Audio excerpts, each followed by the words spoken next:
3 ayat 1 sampai yang ke-11. Kita akan baca ayat yang ke-11.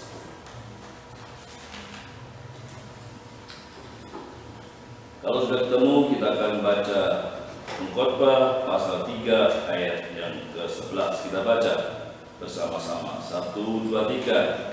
Ia membuat segala sesuatu indah pada waktunya, bahkan ia memberikan kekekalan dalam hati mereka. Tetapi manusia tidak dapat menyelami pekerjaan yang dilakukan Allah dari awal sampai akhir.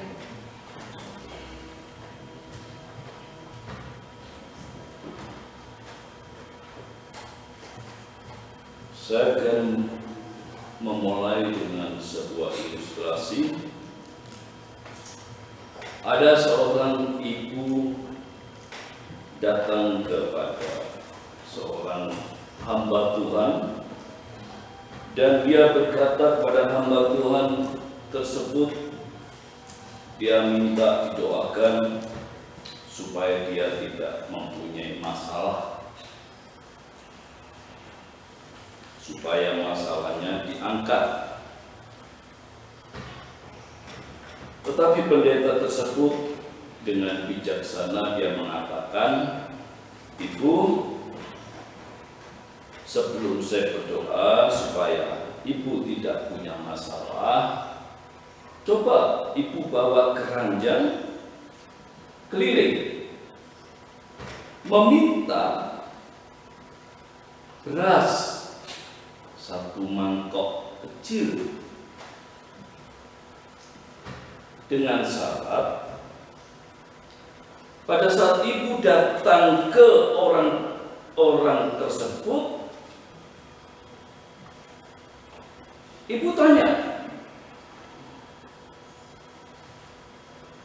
apakah ibu tidak punya masalah? Kalau dia tak punya masalah, maka bolehlah dia kasih beras 1 mangkok. Dia lakukan, dia mulai jalan, dia bawa keranjang, dia putar-putar. Dia tidak temukan 1 orang pun yang tidak punya masalah. Dia datang kembali kepada hamba Tuhan itu. Hamba Tuhannya terkejut, "Bu, keranjangnya kok masih kosong?" Kemudian dia jawab, "Bapak, saya mohon ampun, ternyata semua manusia punya masalah. Tidak ada satupun manusia yang tidak punya masalah. Tetapi ingat, di dalam Tuhan ada sesuatu yang menghibur kita, yaitu indah pada waktunya. Ini tidak dimiliki di luar sana, tidak dimiliki oleh orang di luar sana. Indah pada waktunya." Perkataan ini disampaikan oleh seorang pengkhotbah yang hidup pada zamannya, yang begitu mengalami suatu kesulitan, begitu mengalami kesukaran, walaupun dia seorang yang sangat kaya raya, tetapi ada problem yang lain yang dia hadapi. Ada problem yang lain yang dia hadapi. Tapi dia berkata, indah pada waktu. Inilah tema pagi ini. Kita sama-sama diberikan kesempatan Tuhan untuk hidup di tengah dunia. Putarannya dengan tepat, mataharinya dibuat terbit tepat waktu, dan tidak dibuat sedikit berkurang putarannya, tidak ditambah sedikit cepat. Tetap begitu luar biasa kita mempunyai Allah yang Maha Kuasa, yang maha agung, yang maha mulia di dalam Yesus Kristus. Dia hadir di tengah dunia. Di dalam Yesus Kristus, dia mau mati di atas kayu salib, menggenapi apa yang dia katakan sebelumnya, dengan maksud memberkati kita. Berkat-berkat Abraham akan sampai kepada bangsa lain, yaitu kita.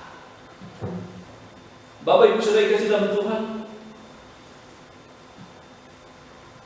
saya kira sama, ya, laki perempuan sama, bayi tua, banyak sekali manusia. Kalau kumpul, banyak sekali manusia. Ujungnya adalah, ya, nggak ada yang nggak punya ujung seperti ini. Ujungnya ada di situ.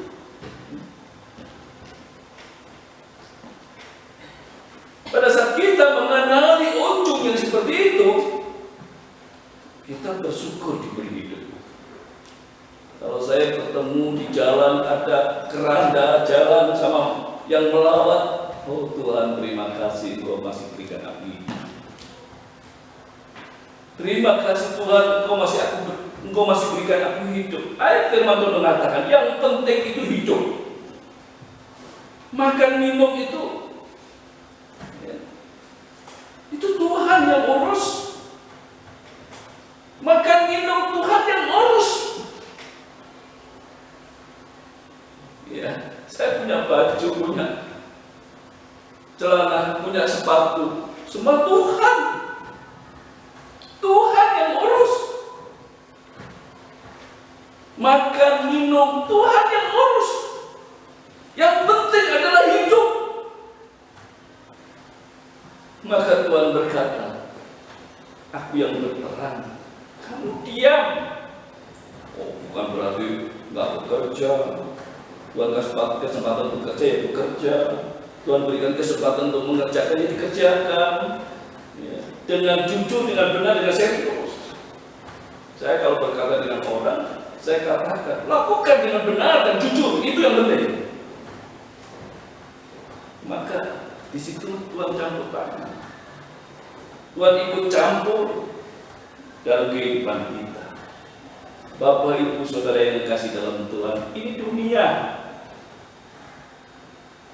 Dunia yang kita tempati. Yang kita tempati ini, mulai bayi sampai tua, jangan kita minta, Tuhan lepaslah masalahku. Jangan. Masalah satu belum selesai, muncul masalah yang kedua. Masalah yang kedua belum selesai, muncul lagi masalah yang ketiga. Masalah yang ketiga belum selesai, muncul masalah yang keempat. Jangan pernah berkata, Tuhan aku mati. Tidak. Tidak. Tuhan berkenan dengan masalah itu. Tuhan mengendaki dengan masalah itu kita hadapi. Saya pernah berkata, oh orang tua aku sudah meninggal sebelum corona. Berarti dia tidak kenal corona. Kita kenal corona. Ada orang tua kita yang kenal corona. Tidak ada manusia yang tidak ketakutan. Dan corona ini menyebabkan berbagai sektor. Tidak ada yang tidak mengalami. Sudahkah kita bersyukur kepada Tuhan? Sudahkah kita mengatakan, Tuhan kami bersyukur dengan kondisi yang ada, karena Engkau berkenan, Engkau menghendaki. Aku tidak tahu maksudmu dalam hidupku. Aku tidak tahu maksudmu di dalam hidupku. Aku yakin bahwa Engkau yang akan menjaga aku, menolong aku, memelihara aku.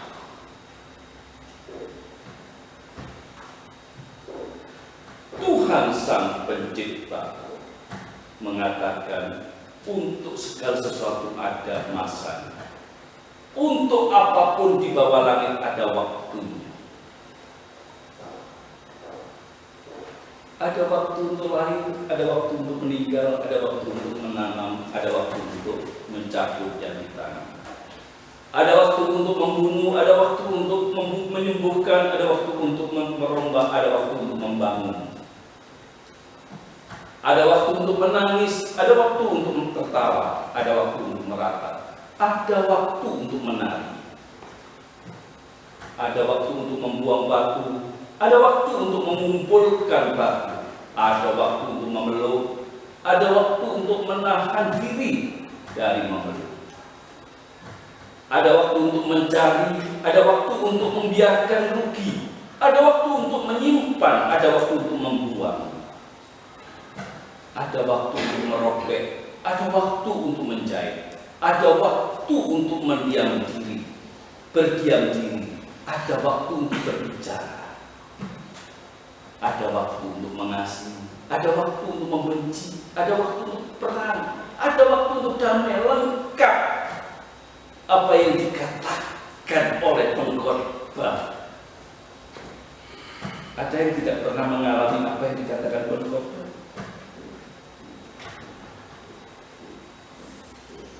Kata orang di luar sana, aku ya manusia. Kata orang di luar sana, aku pun manusia. Sekuat apapun, ada kalanya masih meneteskan air mata. Walaupun kita punya apa-apa, di saat ada masalah yang lain, kita masih meneteskan air mata. Semua itu sudah dikenali Tuhan. Waktu-waktu. Kita bayangkan seorang pekerja yang ada di tempat tutup buka. Kalau ditutup kereta apinya jalan, kalau dibuka mobilnya jalan. Setiap jam dia lakukan. 1 tahun mungkin tidak masalah, tapi pekerjaan itu memakan waktu sampai 20 tahun. Bosan atau tidak? Jenuh atau tidak? Dengan kondisi yang terus menerus seperti itu, berbahagialah kita. Di tengah hidup kita bisa memperhatikan berbagai indahnya Tuhan memberikan segala sesuatunya di tengah hidup kita. Segala sesuatu itu dari Tuhan. Apakah untung pekerjaan yang dikerjakan dengan berjerih payah? Coba kita bayangkan ya. Ada seorang pekerja dengan bekerja keras mulai dari pagi jam 5 dan dia pulang jam 9 malam.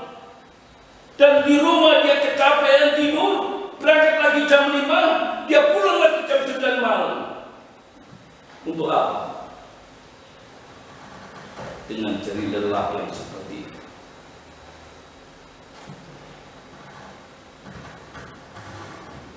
Kalau pengkhotbah bilang hanya sia-sia saja, hanya kesia-siaan saja. Tapi dia harus lakukan itu, dia harus kerjakan itu, dia harus dapatkan apa yang dia harus lakukan. Aku telah melihat pekerjaan yang diberikan Allah pada anak-anak manusia untuk melelahkan dirinya. Bapak Ibu Saudara yang kasih dalam Tuhan, ini gambaran yang diberikan seorang pengkhotbah, seorang yang bertobat dari dosa-dosanya, seorang yang telah bertobat di hadapan Tuhan, menundukkan diri di hadapan Tuhan, sehingga dia menyampaikan apa yang Tuhan katakan, apa yang dia alami dalam semua hidup itu. Artinya, di tengah dunia itu sebenarnya hanya berlelah-lelah. Tapi bagaimana supaya indah pada waktunya? Tuhan memberi hidup spesial kepada manusia. Kita adalah spesial di hadapan Tuhan. Tidak sama dengan makhluk yang lain. Ada binatang, ada tumbuhan. Kita adalah manusia yang spesial di hadapan Tuhan untuk menikmati hidup di tengah dunia ini. Artinya apa? Nikmati hidup itu dengan tidak berkeluh kesah, dengan tidak mengomel, dengan tidak melakukan yang memberontak di hadapan Tuhan. Kita spesial di hadapan. Kita adalah makhluk yang spesial di hadapan Tuhan. Begitu luar biasanya Tuhan berkata melalui iman Musa, Tuhan yang berperang, engkau diam saja. Melalui seorang Matius, yang penting itu hidup. Yang penting itu hidup. Melalui seorang Rasul Paulus, Kristus mati di atas kayu salib. Itu sebuah kesengajaan Allah untuk memberkati kita, memelihara, melindungi kita, menjaga kita. Iman kita, Tuhan yang menjaga aku, Tuhan yang memelihara aku. Karena aku manusia, aku spesial di hadapan Tuhan. Tuhan memberikan pengalaman pada manusia. Nikmati. Wah, pengalaman itu kalau diceritakan itu senang banget. Apalagi kalau yang mendengarkan itu respon senang. Ya, pengalaman hidup itu diceritakan, hidup itu dengan anak cucunya, diceritakan pengalaman itu sehingga anak cucunya bisa mengalami kehidupan yang dihadapi oleh setiap manusia.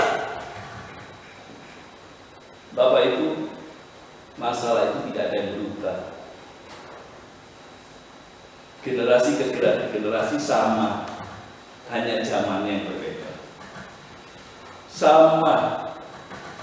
Kalau kita ceritakan, oh luar biasa, pengalaman. Tuhan membuat manusia untuk memahami keterbatasannya. Saya tidak tahu, Bapak Ibu, merasa bahwa dirinya terbatas atau tidak. Kalau saya menikmati diri saya, oh, saya banyak keterbatasan saya. Saya tidak mampu menghadapi semua hidup ini. Pada saat saya tidak mampu menghadapi hidup ini, Tuhan, tolong aku. Tuhan, tolong aku. Pada saat saya tidak menghadapi sesuatu yang begitu berat dalam hidup saya, Tuhan, tolong aku. Pada saat saya menghadapi sesuatu yang tidak bisa saya lakukan, saya datang pada Tuhan, Tuhan, ampuni aku, tolong aku. Memahami keterbatasan. Ini banyak orang yang tidak seperti ini. Karena Tuhan diingatkan bahwa kita ini terbatas, hidup kita, keberadaan kita.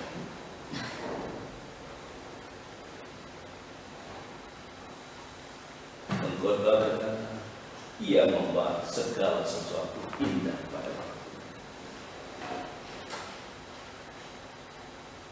Bapak Ibu Saudara yang kasih dalam Tuhan,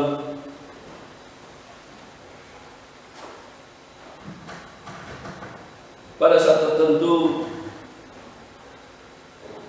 saya mengalami sesuatu yang tidak menyenangkan dalam semua hidup saya. Maunya tubuh ini marah, maunya tubuh ini memberontak, Maunya tubuh ini melawan dalam pengekangan-pengekangan yang seperti itu, membuat sebuah kesakitan pada tubuh, kesakitan dalam diri kehidupan saya. Di awal, di pertengahan, tetapi pada saat Tuhan menunjukkan apa yang dimaksudkan, pada saat Tuhan menunjukkan apa yang Tuhan inginkan kepada kita, pada saat Tuhan memberikan kepada kita hikmatnya, inilah maksudku kamu, barulah kita menyadari bahwa di dalam Tuhan itu indah pada waktu. Di dalam Tuhan itu indah pada waktu. Di awal masalah muncul memang membutuhkan tangisan, kemarahan. Tapi pada saat kita sudah menikmati, Tuhan ampuni aku udah marah, Tuhan. Tuhan ampuni aku udah negatif terhadap mereka semua. Ampuni mereka semua, Tuhan. Karena mereka juga tidak tahu apa yang diperbuat. Aku bersyukur dengan kondisi ini. Maka akan muncullah indah pada waktu.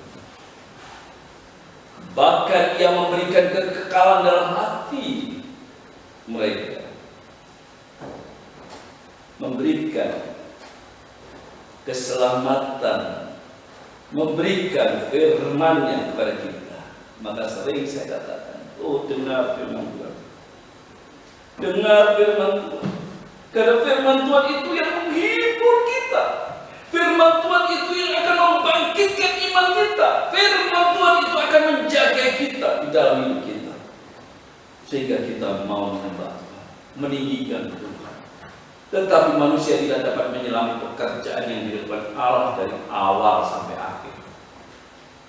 Bapak Ibu, kalau kita tidak menikmati indah pada waktu, kita tidak akan pernah tahu bahwa Allah ada maksud untuk kita. Tuhan berikan kesempatan hidup kepada kita. Tuhan ada maksud dan tujuan kepada kita. Tinggal kita saat ini.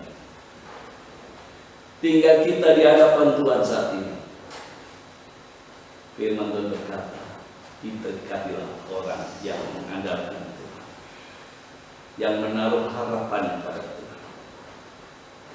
Mengandalkan Tuhan, menaruh harapannya pada Tuhan. Ini gak mudah. Ini gak mudah. Lebih mudah orang berbicara, lebih mudah kita mengatakan.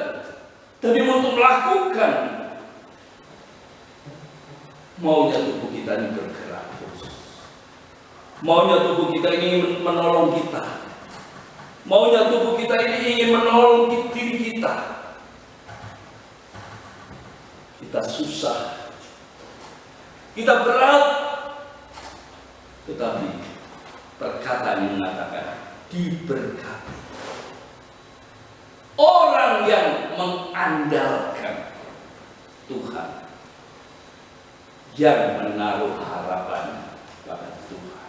Ayat penghiburan firman Tuhan tadi mengatakan semuanya dari Dia, untuk Dia, semuanya kemuliaan untuk Dia. Sekiranya telinga iman kita mendengar firman Tuhan, sekiranya iman kita mendengar dan merespon firman Tuhan, jagalah iman kita dengan terus-menerus mendengar firman Tuhan. Jangan dijauhi Tuhan, jangan dijauhi Tuhan, dekati Tuhan. Jangan jauh dari Tuhan. Hidup ini susah, hidup makin susah. Jangan dibuat dirimu susah, makin susah. Jangan sampai terpuruk baru tobat. Jangan terpuruk baru bertobat, jangan. Tapi datanglah kepada Tuhan dengan menangis di hadapannya. Datang dan tunduklah kepada